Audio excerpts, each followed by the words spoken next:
ምን ማድረግ እንዳለብኝ ግራ ገብቶኛል። ለራሱ እንቅልፍ ሲያስዳት ነበረች። ከባድ ነው ሞገስ። ሄዶ ላይ እየሰማች አይደለም አይደል? አዎ በተለይ ለእሱ አደገኛ ነው። እሷ ያለች ወንድ ልጅ አይደለ እንዴ? አንተ እዚህ ጋር ከኔ ጋር እየሄድክ አለቅሳለሁ ብትል። ሄሎ ብሩክ፣ የት ነው ያለኸው? ና ቶሎ ቤት ፈልግሃለሁ። ውጭ ላይ ያለኸው? ና አሁኑ ና። መጀመሪያ መወገድ ያለበት እሱ። ብዙ ሰው ጥለን ነው እዚህ የደረስነው። አያሸንፉ ነው። ፖሊሱ ከወደቀ ሌላው ቀላል ነው። በየተኙበት ወደ የአምላካቸው እንልካቸዋለን። አዎ የመጨረሻም ሪዘርቭ ማሰብ ያለብን ይመስለኛል። ሰማቸው እንዴ? ዘንድሮ መቼም ማናየው ማንሰማው ጉድ የለም። ቆይ ከማን ነው ማለት? እኔ ስንት እንዳውቃለሁ። ምን ነው ረሳሽው እንዴ? ምኑን ነው የምረሳው? ከጓደኛው እንዳትጨርሺው። አንቺ ልጅ በጣም እየተዳፈልሽኝ ነው። ይኸውልሽ ወይዘሮ ማህሌት ጋሽን ጠይቄው ከዚህ በኋላ የሷ ሰራተኛ አይደለሽም ብሎኛል። አሁን ውጪ ውጪ እንዲያለ ነው የሚደልልሽ። እኛ አብረን እየተኛለሁ። እንግዲህ ያው ልጅ ስትወለድ ሴት ከሆነች ላንተ ሰጥሻለሁ። እሺ ውጪልኝ። ቤቱ መስሎ የታባሽ ነው መውጣልሽ? አንቺ አልፈራሽም። በእልና ባንቺ ጭቅጭቅ ተማሪ ከዚህ ቤት እንደወጣልሽ እኮ ነው የምትፈልጊው። መቼም ቢሆን አልወጣም። ለምንድን ነው የማትወጪው? ብሩክን አግብተሽ እዚህ ልትኖሪ? ሚስቱን እሱ ራሱ ይመርጣል። ትሰሚያለሽ? የመረጠኝ ነኝ። ተፋልሞ ነው ያገባኝ። አሁንም ቢሆን የተኛው ከኔ ጋር ነው። ስለዚህ ተስፋሽን ቁረጪ። አትጨቅጭቅኝ እሺ? እኔ መቼም ቢሆን ከዚህ ቤት አልወጣም እሺ? ይኸውልሽ እየመጣሽ ጨቀጭታችሁ ናት። ዛሬ እንደው መርዞ ደላለው ያሳቀው ማለት ነው። መርዞ ደላለው የምር እንዴት እንዳሳቀኝ እንዴ! እኔ የምለው ጋይስ መርዞ ደላላው ግን ፍቅር ነው የያዘው መጋኛ ነው የያዘው ግን ማለት ነው። ለዛውም ደግሞ ገና በአንድ ቀን እኮ ነው አብረው የዋሉት ነው። ሁለት ቀን ሶሪ፣ ሁለት ቀን አብረው ውለው አንድ ቀን ምሳ ተገባበዙ።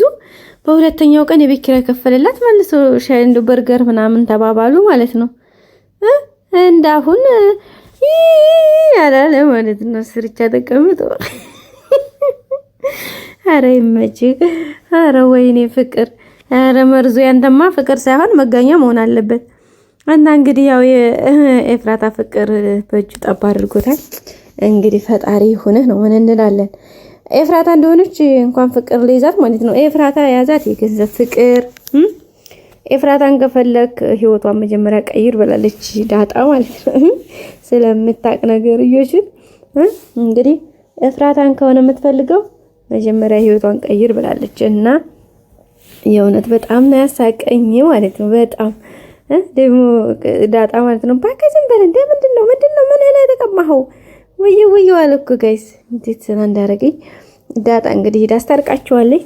ሽማግሌ ሆና ደህና ይዛ ሄዳ እንግዲህ አስታርቃቸዋለች ማለት ነው። ያው ኤፍራታ የምፈልገው እንደዚህ ፎጭ አለ ብር ነው እንጂ በነገራችን ላይ ኤፍራታ ፍቅር ያዛት ከመድብል ነበረ። ግን እሱ የራሱ ሌላ ሮት ስላለበት ምንም ጊዜ ሊሰጣት አልቻለም። እሱም ራሱ እንግዲህ እንደው ሁኔታ ነገሯ ተመችተው ነበር። የእምነት ወዷታል የሆነ ነገሯን። ግን ያው ካለበት የነገሮች መደራረብ በዛ ላይ አላማውን የማሳካት ሁኔታ መድረስ ስላለበት እንግዲህ ተፍተፍ እያለ ነው የሚገኘው። ነገሮችን ለማስተካከል የሚችለውን ያክል እየጣረ ነው። ምናልባት መድብል ዲዛት ይስተካከልለት እንግዲህ ኤፍራታ ዛ ድረስ በመርዞች ወደቀች ጋይስ። አሁን ግን የሚገርመው ምንም እሷ ምንም ጥዝ አላላትም እንኳን ፍቅር ለይዛት።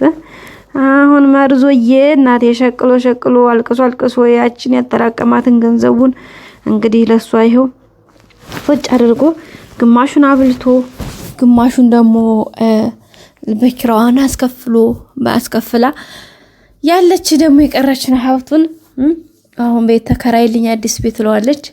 ያችን አዲስ ቤት ይከራያል። ከዛ በኋላ ነገርዮሹ ሌላ ሆነ ማለት ነው።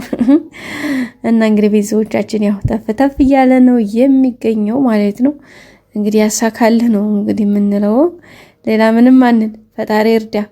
ገንዘብህን ተበልተህ እንዲሁ ሜዳ ላይ አውላላ ሜዳ ላይ እንዳትወድቅ ፈጣሪ ያግዝህ ነው። ሌላ ምን ሊባል ይችላል ጋይስ? ወይኔ ጉዴ! አቤት የዳጣ ሽምግልና ደግሞ እኮ አንደኛ ነው። እና ቤተሰቦቼ ይሄን ይመስል ነበረ። ሌላው እንግዲህ ቅድስትና ማህሌት ምንም እየተስማሙ አይደለም። ማህሌትም እንግዲህ የበላይነቷን እንደ ድሮ አሰሪነቱን እንትን ለመያዝ ተፍተፍ እያለች ነው። ቅድስቴ ደግሞ ድጋሜ በእሷ እጅ አልታዘዝም ወጣለሁኝ እያለች ግብ ላይ ነው ያለችው። ብሩክም እንግዲህ ባለፈው የገባላትን ቃሉን ወዲያው ስለበላ እሷም በጣም እምነቷ ተሸርሽሯል። በፊት እንኳ ያላት ነገረ አቋሟ በቃ መቼም እንደማትለቅ ነበረ። ግን አሁን ላይ በተለይ ብሩክ ሄዶ ማህሌት ጋር ካደረ ወደዚህ በጣም ነው ውስጧ የተረበሸው። በቃ ተስፋዋ ሁሉ ነው የተሟጠጠው።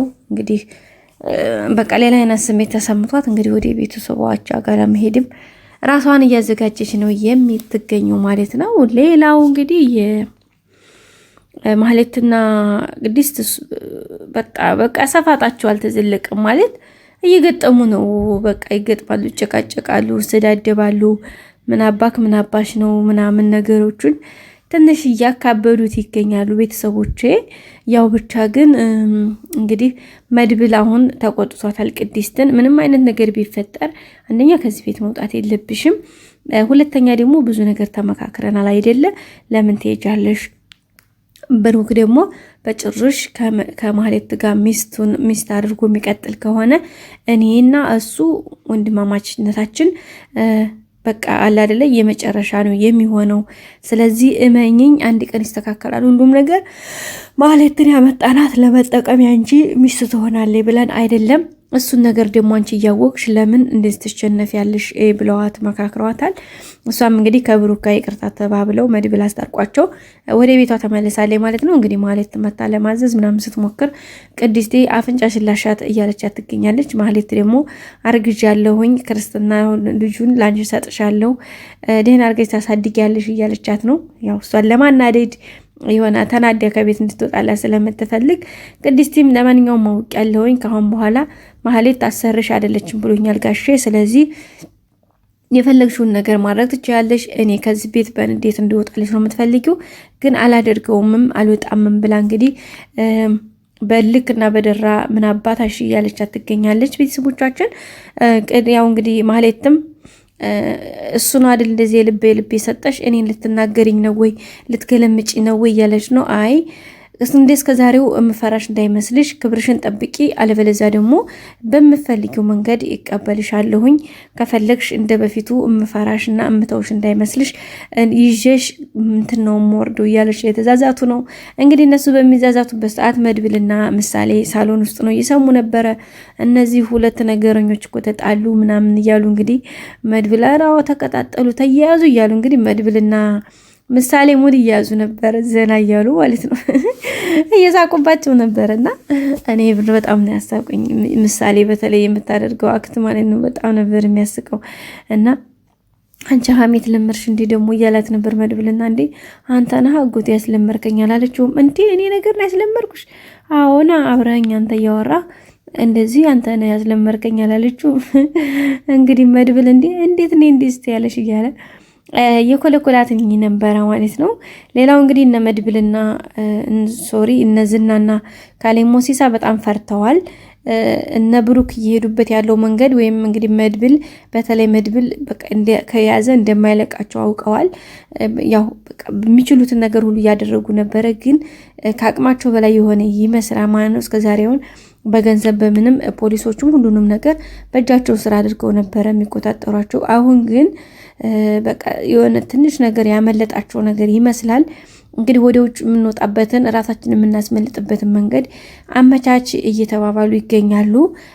ማለት ፈርተዋል ኦልሬዲ። እነ መድብል ደግሞ ብዙ ነገሮችን በደንብ በጥልቀት ስለያዝን ከዛ ምስክሮች ከሰጡ በኋላ በእርግጠኝነት ያው እንደሚታሰሩ እነሱም እርግጠኛ ሆነው ተፍ እያሉ ነው የሚገኘው። እንግዲህ በቅርቡ ተሳክቶላቸው ዝናም እስር ቤት ገብቶ ከነ ግብረ አበሮቹ እነ በተለይ ሉላና ሞገስ በነፃነት የሚኖሩበት እነ ብሩክም ህይወታቸው የሚኖርበት ይሆናል። ሰላም ቆዩ።